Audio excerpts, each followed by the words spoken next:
মন্ত্রণালয়গুলোকে এবং আমাদের যে কাজ হয় উন্নয়নমূলক যেসব কর্মকাণ্ড রয়েছে সেখানেও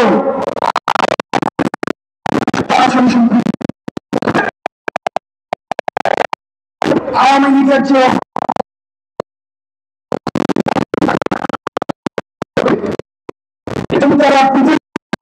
বাংলাদেশের বিরুদ্ধে তারা ষড়যন্ত্র প্রতিনিয়ত করে যাচ্ছে, যার মাধ্যমে তারা বিভিন্ন সময় দেশকে স্থিতিশীল করার ষড়যন্ত্র চালিয়ে যাচ্ছে। এই বিষয়ে অন্তর্বর্তীকালীন সরকারের সুস্পষ্ট নীতি আনতে চাই। আওয়ামী লীগের সকল অর্থনৈতিক প্রতিষ্ঠান ও ব্যবস্থাকে অর্ডিন্যান্স জারি করে রাষ্ট্রায়ত্ত ঘোষণা করে নাগরিকদের কল্যাণে ব্যবহার করতে হবে। আমরা আরো উদ্বেগের সাথে লক্ষ্য করছি যে গণহত্যাকারী আওয়ামী লীগ ও এর 14 দলীয় যারা অংশীদার রয়েছে, যারা আপনারা দেখেছেন গত 2 দিন ধরে আওয়ামী লীগ নিষিদ্ধের ক্ষেত্রে তারা স্পষ্ট বিবৃতি দিয়েছে যে তারা আওয়ামী লীগ নাকি নিষিদ্ধ চায় না।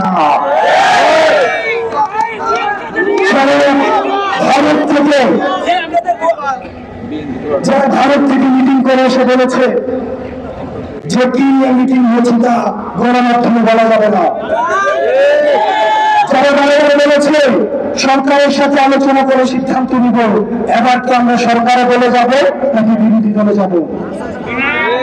এই ধরনের যে 14 দলের অংশীদাররা রয়েছে, যারা বিগত 20 বছরে ভোট ডাকাতির মাধ্যমে নাগরিকদের অধিকার হরণ করেছে এবং ফ্যাসিবাদ কায়েমের পক্ষে প্রত্যক্ষ ও পরোক্ষ সমর্থন দিয়েছে, তাদের বিরুদ্ধে অভ্যুত্থানের সরকার অন্তর্বর্তীকালীন সরকারের সুস্পষ্ট অবস্থান আমরা জানতে চাই। আমরা দেখতে পাই তাদেরকে নিয়ে বিভিন্ন নির্বাচনী সংলাপ করা হয়। 5ই আগস্ট আওয়ামী লীগ এবং আওয়ামী লীগকে বৈধতা দেওয়া যে 14 দল রয়েছে, তারা 5ই আগস্ট বাংলাদেশ থেকে তারা ইনভেট হয়ে গিয়েছে। সুতরাং তারা মিডিয়াতে এই বক্তব্য এবং বিবৃতি দিয়ে আমাদের মধ্যে আবার ফ্যাসিবাদী চর্চা এবং জাতিকে বিভক্ত করার প্রয়াস হয়েছে। আজ জুলাই ঘোষণাপত্র প্রণয়ন ও জারি করতে সরকার 30 কার্যদিবস সময় চেয়েছেন। ওনারা কমিটমেন্ট দিয়েছেন 30 কর্মদিবসের মধ্যে এই জুলাই আমাদের বহু আকাঙ্ক্ষিত আমাদের জুলাই গণঅভ্যুত্থানের প্রত্যেকটি অংশীদারের মতামতের ভিত্তিতে আমাদের যে প্রক্লেমেশন অফ জুলাই সেটিকে তারা ঘোষণা করবেন। কিন্তু ইতিপূর্বে ঘোষণাপত্র প্রণয়নের কথা বলে সরকার আমাদের সাথে স্পষ্ট তাও বাহানা করেছে। একই সাথে সাথে আমরা দেখতে পাচ্ছি এই জুলাই ঘোষণাপত্র নিয়ে রাজনৈতিক দলগুলির মধ্যে দ্বিধাদ্বন্দ্ব রয়েছে। আমরা স্পষ্ট বলে দিতে চাই, ঘোষণাপত্র প্রণয়নের সুনির্দিষ্ট রূপরেখা ঘোষণা করতে হবে। এর অন্তর্ভুক্ত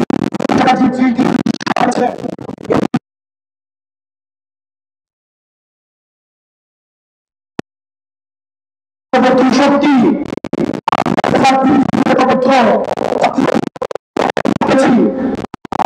বিভিন্ন বিষয় মতো পার্থক্য হতে পারে, কিন্তু আওয়ামী লীগের প্রশ্নে আমরা ঐক্যবদ্ধ। আমরা এই সমন্বিত শক্তি, আমরা এই 30 কার্যদিবস আমরা পর্যবেক্ষণের মধ্যে রাখবো। জুলাই ঘোষণাপত্রে রাজনৈতিক জনগোষ্ঠীর সাথে আমাদের ঐতিহাসিক সংগ্রামের বিবরণ, জুলাই গণহত্যা সহ আইনি ফ্যাসিবাদের শিকার ভুক্তভোগীদের মর্যাদা প্রতিষ্ঠাকরণ, জুলাই যোদ্ধাদের সুরক্ষা ও নিরাপত্তা নিশ্চিতকরণ এবং ফ্যাসিবাদ ব্যবস্থার বিরুদ্ধে নতুন রাজনৈতিক বন্দোবস্ত বাস্তবায়নের কথা আবশ্যিক ঢাবি উল্লেখ করতে হবে। একই সাথে সাথে আজকে যেই আওয়ামী লীগ বিষয়ে সিদ্ধান্ত হয়েছে, সেই সিদ্ধান্তের প্রতিফলনও আমরা এই জুলাই ঘোষণাপত্র দেখতে চাই। আমরা আরো যুক্তিহীনভাবে বলছি, অন্তর্বর্তীকালীন সরকার কর্তৃক নির্বাচনের ঘোষণার পূর্বে আবশ্যিকভাবে বিচারের রূপরেখা আমাদের সামনে ঘোষণা করতে হবে। চলমান আন্দোলনের মধ্য দিয়ে আওয়ামী লীগ প্রশ্নে জুলাই অভ্যুত্থানে তৈরি হওয়া জাতীয় ঐক্য নবায়নের সুদীর্ঘ সুযোগ আমাদের জাতির সামনে হাজির হয়েছে।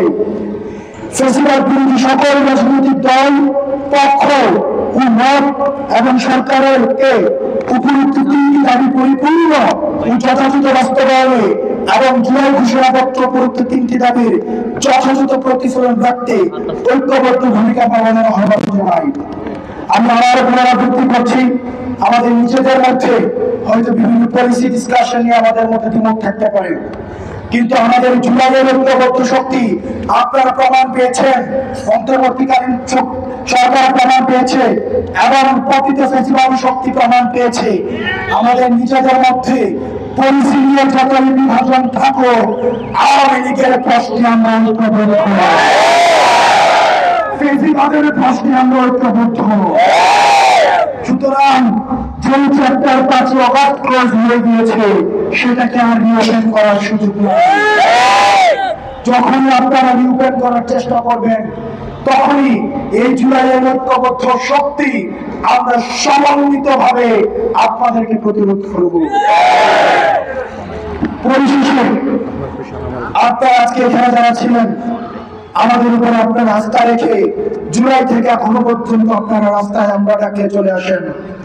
আগামী 2 দিন, আগামীকাল সরকারি বন্ধু এবং আজকে আমাদেরকে বলা হয়েছে পরশুদিন অর্থাৎ সোমবারে আমাদের আজকের যে ঘোষণা সরকার দিয়েছে সেটির প্রজ্ঞাপন পরিপত্র জারি হবে আগামী সোমবার।